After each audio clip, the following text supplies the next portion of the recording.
大家好，歡迎返到嚟點讀。我哋呢個頻道主要係用廣東話同大家推介一啲好書，範圍好廣泛㗎，包括心理學、哲學、經濟學，仲有一啲非常實用嘅工具書，希望可以同大家一齊喺書海入面揾到啟發生活、提升自我嘅智慧。喺開始今日嘅內容之前，我想問大家一個問題：喺你嘅日常生活或者工作入面，有冇遇過以下呢幾種情況？你滿心歡喜或者好苦惱咁同身邊嘅人分享一件事，可能係你嘅另一半、你嘅上司，又或者係你嘅好朋友。你話我今日真係覺得好攰，單 project 啲客真係好難搞，要求又多。結果對方第一句就回敬你，你咪算好咯。我今日仲忙過你啊，老闆俾咗3單嘢我 follow 啊，你嗰啲算得係咩？又或者你喺開會嘅時候提出一個新嘅 idea，話不如我哋試下轉用另一個宣傳手法啊！對方諗都唔諗就話唔得㗎，呢個方法以前試過啦，嘥氣啦，一定行唔通。又或者更微細、更常見嘅情況係，你講緊嘢嘅時候，對方永遠都會加一句，其實唔係咁㗎。不過呢，但係呢，你聽我講先啦。每一次聽到呢啲說話，你係咪會突然好似俾人淋咗一盆冷水咁？原本想講嘅嘢，全部都吞翻落肚，甚至乎你會覺得好氣餒，覺得根本冇人明白你，傾落去都冇意思。大家有冇面對過呢種溝通上嘅無力感？有冇覺得無論自己點樣表達，好似總係撞埋一幅牆度咁？如果頭先講嘅情景令你有少少共鳴，或者篤中咗你痛處，咁今日我要為大家推介嘅呢本書就非常之適合你啦。呢本書嘅書名叫做《不否定的練習》。呢本書嘅作者係日本非常資深嘅企業溝通教練林健太郎。林健太郎先生喺佢嘅職業生涯入面輔導過無數嘅企業高管、經理人，甚至係普通嘅前線員工。佢喺長年嘅觀察同埋輔導經驗入面發現，原來好多企業內部嘅效率問題、團隊士氣低落，又或者係家庭糾紛、人際關係嘅決裂，歸根究底都係源自於一種我哋日常生活中極之普遍，但係又好少自覺嘅溝通習慣，就係否定。我哋不如深入啲去探討下，到底咩先叫做否定呢？喺我哋嘅一般認知入面，可能覺得直接指住人塊面講你錯啦，你咁諗真係白痴，你根本唔識嘢，呢啲極端惡劣嘅言辭先叫做否定。但作者林健太郎話俾我哋聽，否定嘅形式比我哋想象中隱蔽得多，亦都普遍得多。好多時我哋以為自己係善意咁俾緊意見，但其實喺對方意中已經構成咗嚴重嘅否定。書入面詳細分析咗幾種好容易被忽略嘅隱性否定。第一種就係建議型否定，當身邊嘅人同你訴苦，其實佢可能當下只係需要一個聆聽者，需要情緒上嘅共鳴同埋宣洩，但你偏偏就擺出一個專家嘅姿態，不停咁話你應該咁做啦。如果你一早聽我講，就唔會搞成咁啦。其實你好易解決啫，你聽日翻去同佢講。喺你眼中，你覺得自己好有義氣，幫緊對方解決問題，但喺對方眼中，你嘅潛台詞就係你依家嘅做法係錯嘅，你應付唔到，你嘅感受係唔合理嘅，你要聽我講先啱。呢種就係好典型披住好意外衣嘅否定。第二種係轉移焦點型否定，對方講緊佢嘅煩惱或者經歷，你聽咗兩句就話：哎呀，你算得咩呀？我之前仲慘啊！或者你講起呢樣，我又要講下我上次嗰件事，然後就開始滔滔不絕咁講自己嘅事。呢個行為表面上係分享經驗，但實質上你係剝奪咗對方表達嘅權利，否定緊對方經歷嘅重要性。你將個舞台嘅射燈由對方身上夾硬拉咗去自己度。第三種係最常見、最具破壞力嘅口頭禪否定，即係無論對方講咩，你個開場白永遠都係唔係啊，但係呢，不過呢，其實呢，呢啲字眼就係一把無形嘅鉸剪，下下斬斷對方嘅說話意欲。作者強調，呢啲字眼只要一出現，人類大腦嘅防禦機制就會自動開啟。因為大腦接收到我被攻擊嘅信號，無論你之後講嘅道理幾有邏輯、幾有建設性，對方都已經聽唔入耳，因為佢嘅精力已經用咗去準備反駁你。聽到呢度，我哋不妨誠實咁問下自己，點解我哋咁中意否定人呢？點解嗰句但係總係忍唔住衝口而出？作者分析咗背後嘅心理機制，好多時否定別人其實係為咗肯定自己。我哋潛意識入面想證明自己比對方聰明，經驗比對方豐富，地位比對方高，或者睇嘢比對方透徹。透過指出對方嘅錯誤或者不足，我哋喺心理上獲得咗一種虛榮感同優越感，呢種係一種自我膨脹嘅表現。另外一個更常見嘅原因係因為我哋太追求效率，喺現代社會生活節奏急促，無論返工定放工，我哋都好心急想直奔主題，盡快解決問題。所以當聽到一啲我哋認為唔可行、唔合邏輯或者嘥時間嘅諗法，我哋就會毫不猶豫咁打斷對方。我哋以為咁樣可以慳時間，一針見血。但結果往往係適得其反，因為溝通嘅基礎、信任同尊重已經喺你打斷對方嗰一刻被破壞咗。為咗慳嗰幾分鐘，你可能要用幾個月甚至幾年去修補破裂嘅關係。不否定的練習書入面提到一個企業管理同心理學上非常重要嘅概念，叫做心理安全感 （psychological safety）。咩叫做心理安全感？即係一個人喺一個環境，例如一個團隊、一個家庭入面，覺得自己可以暢所欲言，提出唔同嘅意見，表達真實嘅感受，甚至係坦白承認錯誤，而唔需要擔心會被人嘲笑、懲罰、打壓或者排斥。作者明確指出，否定就係扼殺心理安全感嘅最大元兇。試幻想下，當一個團隊入面，阿頭永遠都係用唔係但係去回應下屬，或者一段婚姻入面，伴侶永遠都挑剔你嘅說話，大家就會開始自我審查，講錯嘢會俾人鬧，不如唔好講啦；提出新意見會俾人 ban，不如跟大隊算啦。多一事不如少一事，久而久之，團隊會失去所有創新能力同埋活力，關係會變得疏離冷漠。大家只係維持表面嘅和平，實質上心房已經緊緊關閉。呢個就係點解不否定係建立良好關係同高效團隊嘅絕對基石。好啦，講到呢度，我相信大家心裏面一定會有一個好大嘅疑問。如果你話唔可以否定人，咁如果對方講嘅嘢真係錯到離譜，完全唔符合現實，或者完全違反我嘅價值觀同公司規矩，咁點算啊？唔通我要埋沒良心，盲目去同意佢，咁咪真係縱容？呢個疑問非常之好，亦都係我讀呢本書嘅時候覺得最精彩、最醍醐灌頂嘅一個核心部分。作者林健太郎喺書中非常清晰、大力咁釐清咗一個概念：不否定絕對唔等於同意。我重複一次，不否定絕對唔等於同意，呢兩者之間有住本質上嘅區別。搞清楚呢點，你嘅溝通功力就會大增。同意係指你喺客觀邏輯、事實層面同埋價值觀上認同對方嘅觀點，覺得佢講得啱；而不否定或者我哋可以叫佢做接納，係指你承認並且尊重對方擁有呢個諗法同感受嘅權利。你睇到對方嘅情緒，接納呢個情緒係真實存在嘅。等我用一個具體嘅生活例子嚟說明。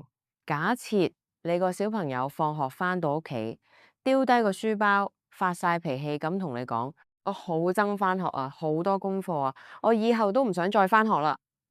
如果你用同意嘅角度去聽，你當然冇可能同意佢唔返學，所以出於本能，你可能會即刻否定佢。你講咩啊？細路仔點可以唔返學？你唔讀書，第時點搵食啊？做乞衣啊？快啲去做功課。結果呢，小朋友覺得你根本唔明佢有幾辛苦，喊得仲大聲，或者索性入房鎖埋門，溝通徹底終止。你覺得自己教緊仔，佢覺得你迫害緊佢。但如果我哋用不否定，即係接納嘅角度，我哋應該點做呢？我哋首先要接納佢唔想返學，同埋覺得辛苦，呢個情緒係真實嘅。你可以咁講：哦，我睇到你今日真係好攰，好扭計。原來你而家覺得返學好唔開心，唔想再返學。大家留意到當中嘅分別嗎？你只係好平靜咁陳述緊佢嘅感受，你絕對冇同意佢可以唔返學，但你亦都冇否定佢當下嘅崩潰情緒。當小朋友聽到你呢句說話，佢大腦嘅防禦機制就會放鬆，佢會覺得爸爸媽媽聽到我講嘢，佢明白我真係好辛苦。當情緒被接納咗，理智線先有機會駁得返埋。呢個時候你就可以繼續問佢：發生咗咩事令你咁唔開心啊？係咪今日測驗好難，定係同好朋友鬧交啊？呢個就係不否定的練習最核心嘅思想，就係先處理心情，再處理事情，先接納後溝通。你唔需要認同對方嘅結論，但你可以完全接納對方產生呢個結論嘅過程同埋背後嘅情緒。明白咗個理論，咁到底我哋要點樣去實踐不否定呢？畢竟要改變一個幾十年嚟根深蒂固嘅溝通習慣，絕對唔係聽完一條片就可以即刻做到嘅事。林健太郎喺書入面提供咗一套非常實用，而且可以一步一步跟住做嘅練習方法，我同大家拆解一下。第一步，亦都係最困難但最關鍵嘅一步，叫做自我覺察。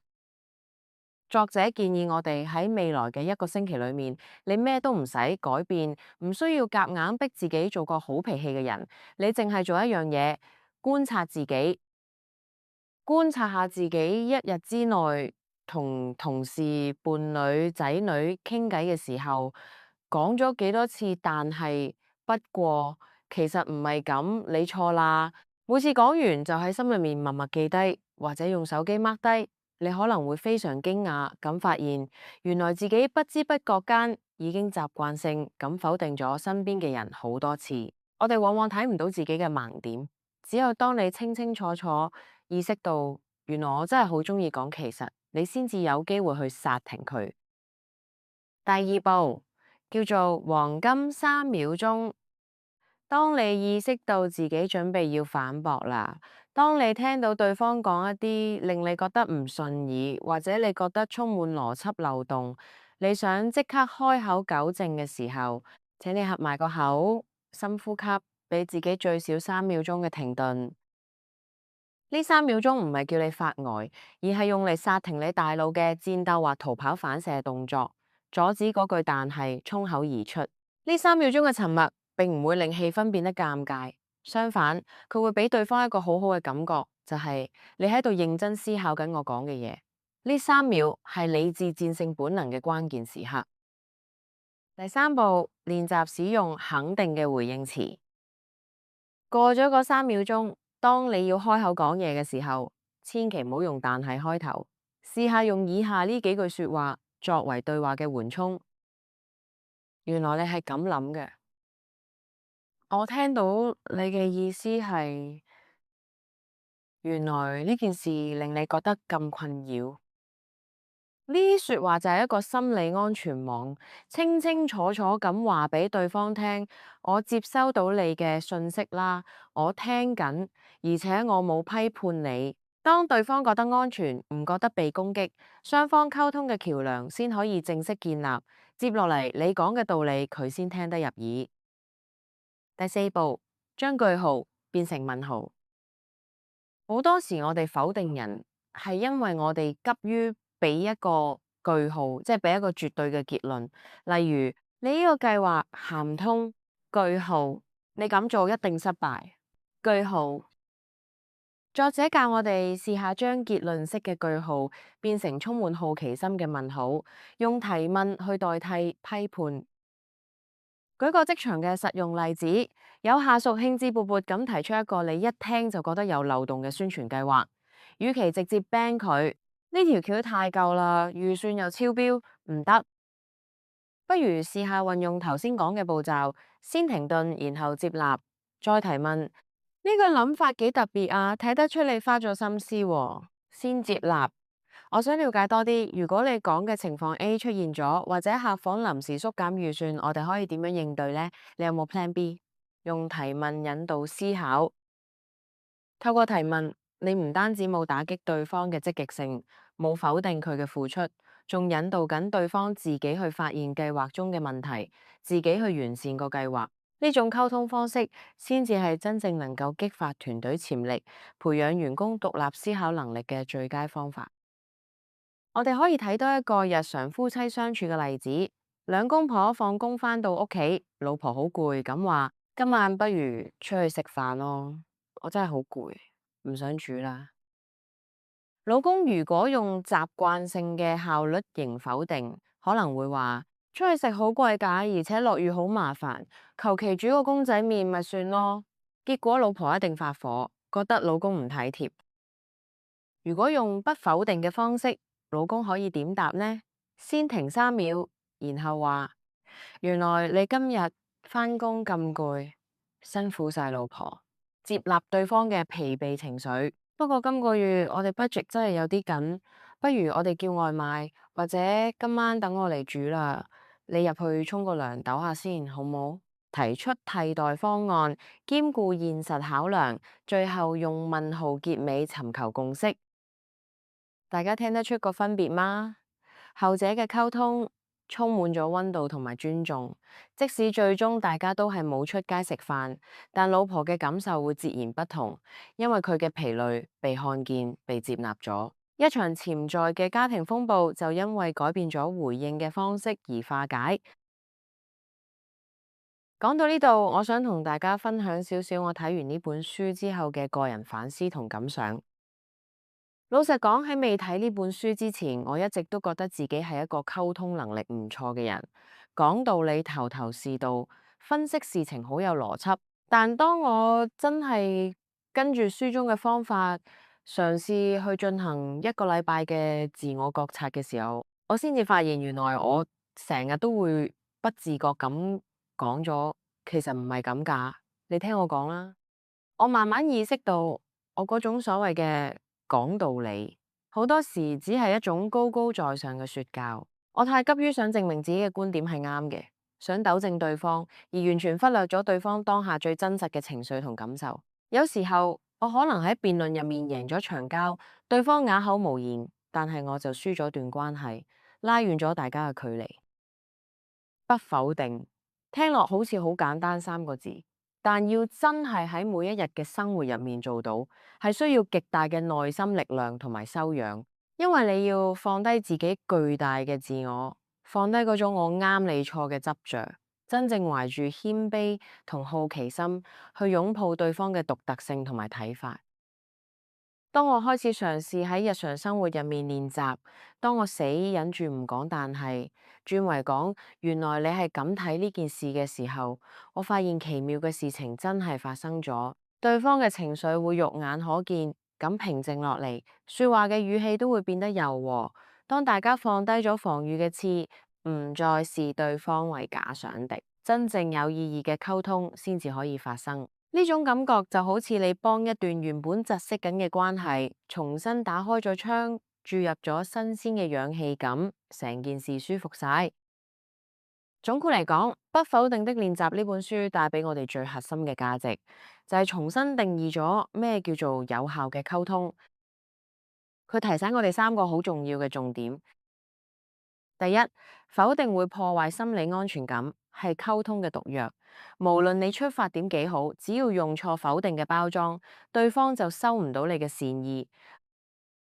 第二，接納唔等於同意，我哋絕對可以唔認同對方嘅觀點同做法，但一定要先接納對方嘅感受同情緒，先處理心情，後處理事情，係萬年不變嘅溝通定律。